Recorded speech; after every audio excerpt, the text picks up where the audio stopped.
धर्मांतरासाठी सासरकडून होत होता त्रास. गर्भवती विवाहितेनं घेतलं राहत्या घरी ओढणीनं गळफास. विवाहितेच्या आत्महत्येप्रकरणी पती सासू सासऱ्यावर गुन्हा दाखल.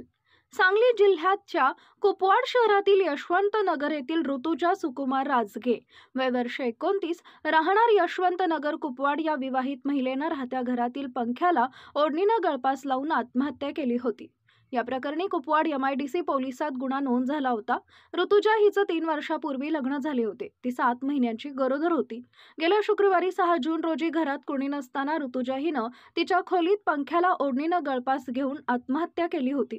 या प्रकरणी तिचे वडील डॉक्टर चंद्रकांत लक्ष्मण पाटील, राहणार गुंडेवाडी, तालुका मिरज, यांनी कुपवाड MIDC पोलिसात फिर्याद दिली आहे. तर मयत महिलेचा पती सुकुमार सुरेश राजगे, सासू अलका सुरेश राजगे आणि सासरा सुरेश राजाराम राजगे, राहणार यशवंत नगर कुपवाड, यांनी मयत ऋतुजा हिला दुसऱ्याच धर्माची प्रार्थना करण्यासाठी, प्रार्थना स्थळाकडे जाण्यासाठी, दुसऱ्या धर्माचे धर्मग्रंथ वाचण्यासाठी, तसेच मयत विवाहिता ही गर्भवती असल्यानं गर्भसंस्कार दुसऱ्या धर्माप्रमाणे करण्यासाठी सदर मयत गर्भवती विवाहितेस वारंवार मारहाण व शिवीगाळ तसेच शारीरिक व मानसिक छळ करत असल्याचे फिर्यादीत सांगितलं आहे. धर्म परिवर्तनासाठी मयत विवाहिता तयार होत नसल्यानं सतत तगादा सासरकडून होत होता.